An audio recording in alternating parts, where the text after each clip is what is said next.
जय भीम, नमो बुद्धाय। मैं शशि भूषण आपका प्रिय गायक।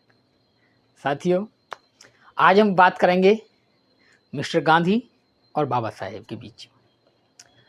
साथियों, इतिहास गवाह है कि माँ माँ होती है और दाई माँ होती है।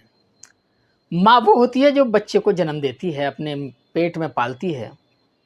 दाई माँ वो होती है जो उसका लालन पालन करती है जब तक वो खुद खाने लायक ना हो जाए।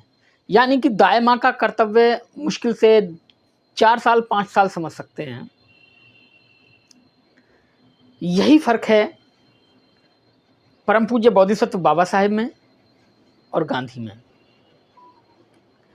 बाबा साहेब अपने समाज के उद्धार के लिए जो उनसे हो सका वो उन्होंने किया। उस कार्य के लिए, यानी अपने समाज के उद्धार के लिए, उन्होंने अपनी जवान बीवी, 4 बच्चे और अपने अंदर अनगिनत बीमारियों का समावेश किया।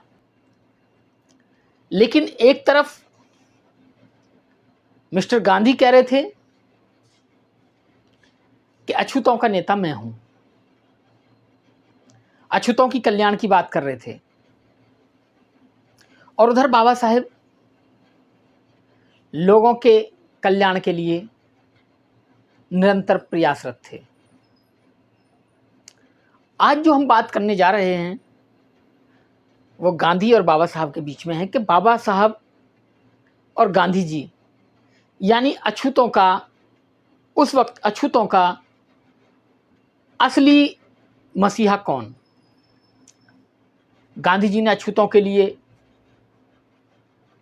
उनकी बस्तियों में जाना, यहां तक कि वाल्मीकि मंदिर में रुकना, ये सब एक ढोंग।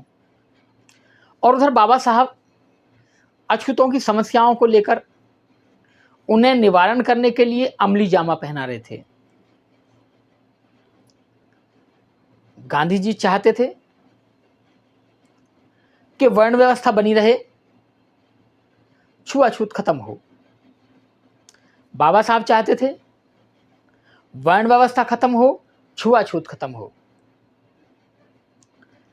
जब बाबा साहब ने घोषणा करी कि मैं हिंदू धर्म में पैदा हुआ, मेरे बस की बात नहीं थी, लेकिन मैं मरूंगा नहीं, ये मेरे बस की बात है, तो इस पर भी गांधी जी ने आपत्ति जताई और कुछ लोगों से ये भी कहा कि डॉक्टर अंबेडकर पुनः विचार करें अपने इस फैसले पर।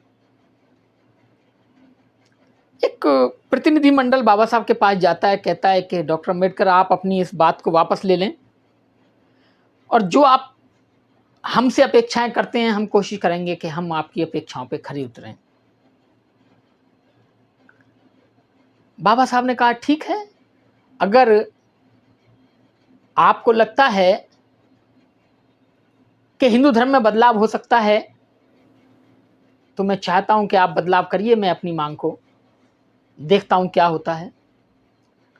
तो बाबा साहब ने बहुत सारी शर्तें रखी, जिनमें से एक शर्त बड़ी हाईलाइट और फेमस रही। बाबा साहब ने कहा कि जिस तरह चारों शंकराचार्य हैं और सभी लोग शंकराचार्यों को दंडवत प्रणाम करते हैं, तो मैं चाहता हूं कि कुछ दिन के लिए आपके शंकराचार्य रहें और कुछ दिन के लिए जिनको मैं नॉमिनेट करूं वो शंकराचार्य रहें। विद्वान होंगे, आपके लोगों से अच्छे विद्वान होंगे, आपके लोगों से ज्यादा पढ़े लिखे होंगे, और जिस तरह हम उन्हें दंडवत प्रणाम करते हैं, उसी तरीके से मेरे द्वारा बनाए गए शंकराचार्यों को भी आप दंडवत प्रणाम करेंगे क्या। तो प्रतिनिधि मंडल ने कहा कि देखिए, आप जो कह रहे हैं हम इस बात पे चर्चा करते हैं, क्योंकि और भी ऊपर लोग बैठे हैं, और फिर आपको बताते हैं। और फिर वो ना वो दिन आया, ना वो बात हुई, ना वो चर्चा हुई, और बाबा साहब ने उस हिंदू धर्म को छोड़ दिया और ये भी कहा कि हिंदू धर्म में बदलाव की कोई भी गुंजाइश नहीं है, इसे छोड़ा जा सकता है। बाबा साहब चाहते तो थे कि अछूतों का उद्धार हो और वो आगे बढ़ें, मान सम्मान और स्वाभिमान के साथ। गांधी जी चाहते थे अछूतों को आजादी मिले, अछूतों के साथ ऐसा व्यवहार ना किया जाए, लेकिन वर्ण व्यवस्था बनी रहे। बाबा साहब कहते थे वर्ण व्यवस्था ही छुआछूत की जननी है। अगर वर्ण व्यवस्था रहेगी तो छुआछूत रहेगी। इसलिए बाबा साहब और गांधी जी का यह मतभेद है, और यह मतभेद उनका जीवन भर चलता रहा। बाबा साहब ने कहा कि मैं हिंदू धर्म में पैदा हुआ लेकिन मरूंगा नहीं। बाबा साहब ने यह भी कहा कि मैं और मेरे लोग हिंदू। जब पहला गोलमेज सम्मेलन हुआ और आजादी का बिगुल बजने वाला था, सुगबुगाहट चालू हो चुकी थी देश आजादी की, तो गांधी जी चाहते थे कि आजाद हो देश, लेकिन वो ये नहीं चाहते थे कि अछूत आजाद हो।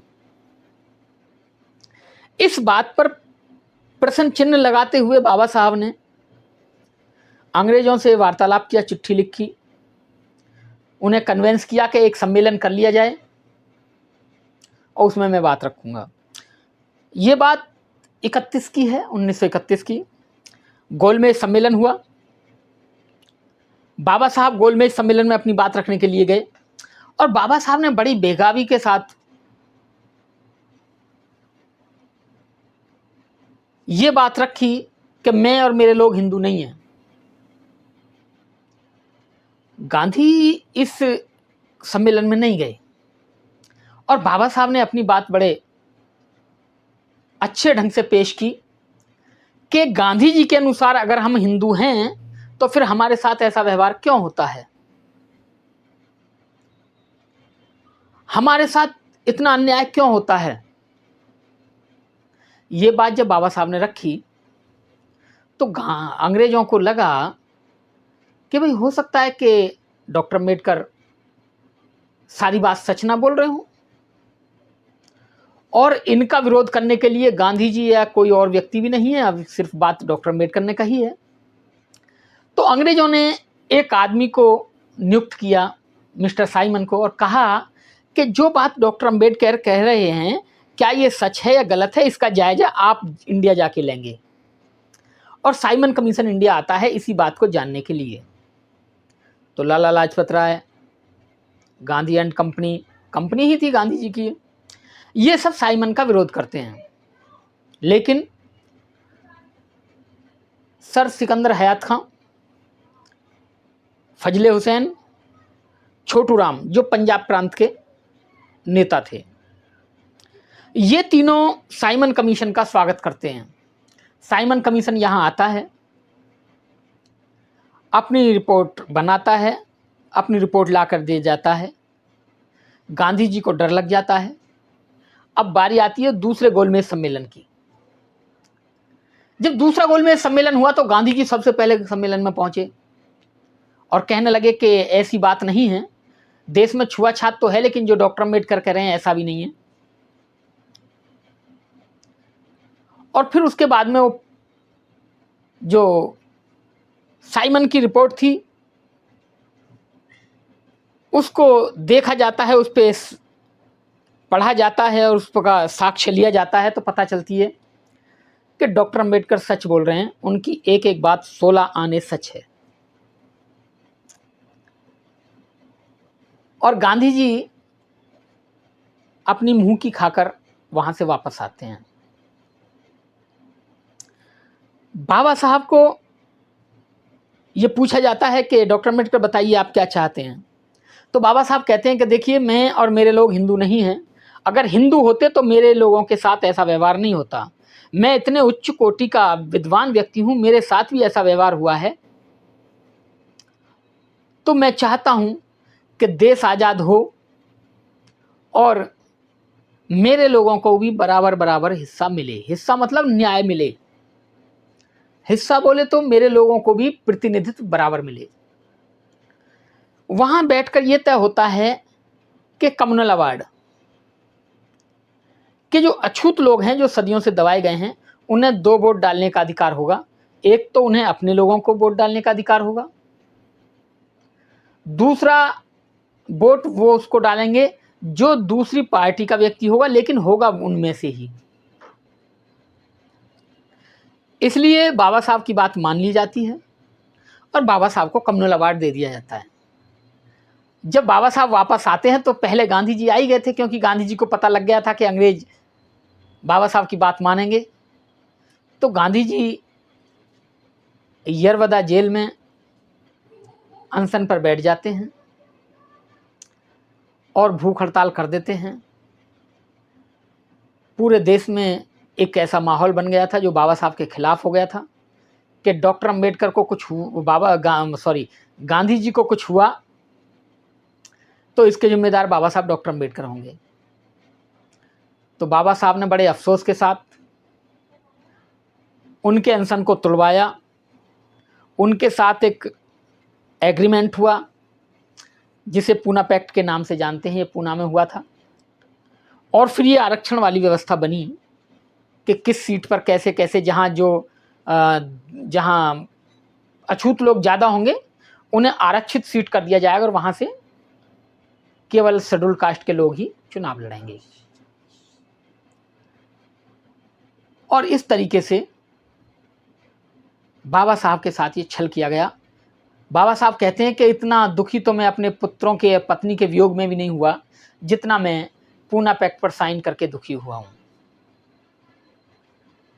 यह था गांधी और बाबा साहब के बीच का अंतर। गांधी जी चाहते तो थे कि देश एक हो, छुआछूत मिटे, लेकिन गांधी जी ये भी चाहते थे कि वर्ण व्यवस्था बनी रहे, ब्राह्मण ब्राह्मण रहे, छत्री छत्री रहे, वैश्य वैश्य रहे, शूद्र शूद्र रहे। लेकिन ये 4 मंजिल मकान था और जो जिस माले में रहता है, जिस मंजिल पे रहता है, वो उसी में रहेगा, दूसरे की मंजिल पे जाने की कोशिश ना करे। बाबा साहब चाहते थे कि जिसकी जैसी योग्यता हो वो उस मंजिल पे रहे। बस यही था बाबा साहब और गांधी जी के बीच का अंतर।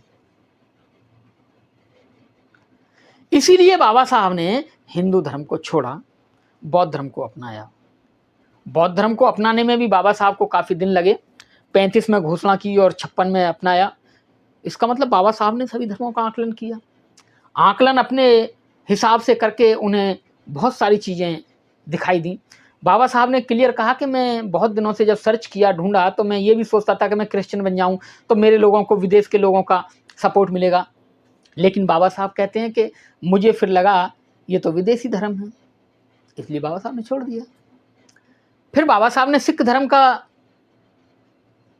हल्का थोड़ा रुझान आया तो बाबा साहब ने शंकरानंद शास्त्री से कहा, सोहनलाल शास्त्री से कहा, भाई सिख धर्म के बारे में क्या विचार है, क्या नहीं है। शंकरानंद शास्त्री और सोहनलाल शास्त्री दोनों पंजाब के रहने वाले थे। उन्होंने कहा, बाबा साहब सिख धर्म में भी ऐसा ही है, यहाँ मजहबी सिखों के गुरुद्वारे अलग हैं और स्वर्ण लोगों के अलग हैं। मजहबी सिख यानी शेड्यूल कास्ट के जो सिख लोग हैं वो दूसरे संप्रदाय के गुरुद्वारों में नहीं जा सकते। वो कहने को एक धर्म है लेकिन जाति व्यवस्था वहाँ भी है, क्योंकि भारत के लोग अगर बौद्ध धर्म को अपनाएंगे, किसी भी धर्म को अपनाएंगे, तो वो अपनी जाति लेकर साथ जाएंगे और उनके अंदर वो भावना रहती है कि मैं इस जाति में पैदा हुआ हूँ।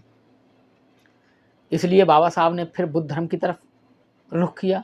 बाबा साहब ने जाके देखा तो उनकी समझ में आया तो विशाल समुद्र है, कोई किसी जाति का हो, अपनी जाति खो देता है और बौद्ध बन जाता है। तो बाबा साहब ने फिर निर्णय लिया कि मैं बौद्ध बनूंगा और वो बौद्ध बने। गांधी जी भी चाहते थे कि देश आजाद हो, लेकिन वो ये नहीं चाहते थे कि अछूत पूरी तरह आजाद हो। यही अंतर था गांधी और बाबा साहब में, दाई माँ और असली माँ में।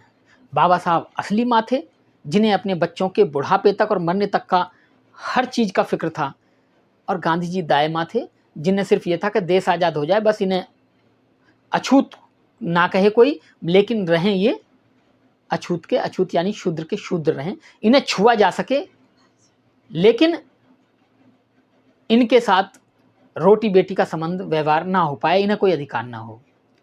इसलिए गांधी जी ने इन्हें शब्द दिया हरिजन। हरिजन शब्द पे पहले बहुत चर्चाएं हो चुकी हैं।